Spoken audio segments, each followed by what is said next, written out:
دا ډیډ باډي دا ما خو ته جواب څه شي بس سمه ده سمه ده ها ډیډ باډي دا بل دا زخمی ده اوس یې ورجوه تک دا تاسو ته نوستي و تا مرچی ولا جوړه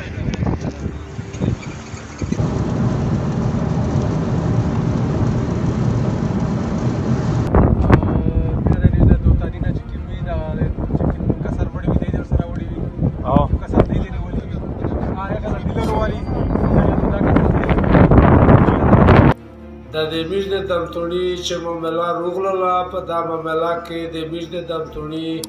د انګریز د وخت نه دا پارک نه و دا مصري نه وي چې میش د سره مانل په خواشي بریدي نه مانل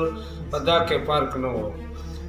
آخري انجام یې دغه داروغه چې کله دا زن شوله جنسه یې زم کړی د پاوج اقتدار په میش روغه یې دغه نه د میش تاویز دا تکلیف جوړ شو چې جتري پولیس کې نیولای دی میش نه مصري نه ته پرېږدي چې سره وکړي نه مې لرې ته پرېږدي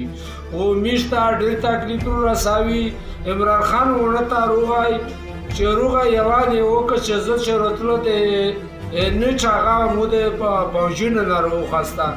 میش له په داسې کې باشه چې پاکستان نشته ختم شوی دی کنټرول شوی دی او د حکومت عوام هېڅ واس نشته او دا میش ته دا ښکاره شل کاسمیه چې وي او بېوسه دی غریب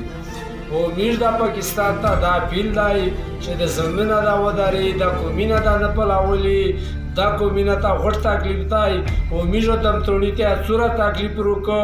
وچ په وچیار وکړو چې د مسلمانو میش مسلمانو د داس خاطینه وکړل میش وکړل حکومت وکړل حکومت په داسې کې د میر نارړ شو مثل یې اخر یې داسې ته ولای سور کړي چې میر مرګ ژبله سره وکړه او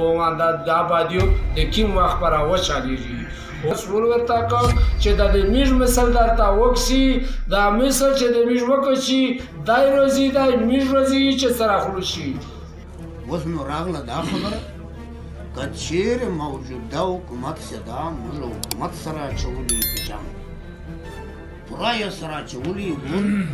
دا به چاته پته لګېږي یا به نه لګېږي موږ حکومت په جنګ سره اچولي که چیرې ځلې خیل تر حکومت رادورې د دفتانې سره روزه جوړې ته تیار و فیصلې ته تیار و حکومت ته ناست نو موږ به فیصله وسو که ځلې خیل نه و تیار بیا د حکومت چې فیصله غواړي بیا خو نه کېږي او حکومت چې کوي عالم دا ووایي چې بله فیصله وکړي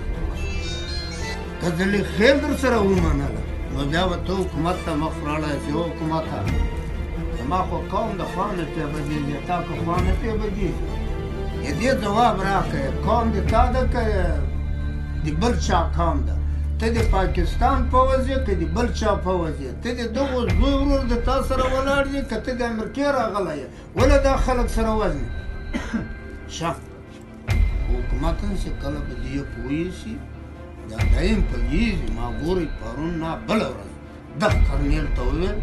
ما تر اوسه مې دوست بللی اوس مې دښمن یې دا کرنیل ته مې ویل ته د ما دښمن یې